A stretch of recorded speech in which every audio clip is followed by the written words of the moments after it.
Hey everybody, it's Neil and I want to show you what I have here.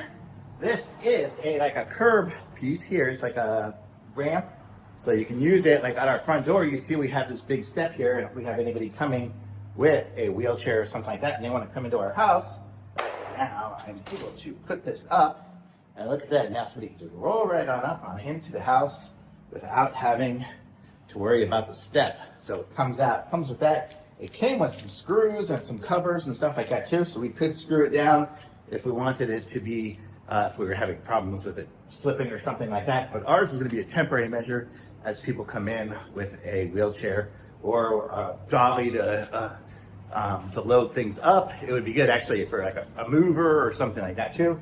You can just kind of put it there to roll up their dollies on into the house or anything like that. So lots of different uses for this.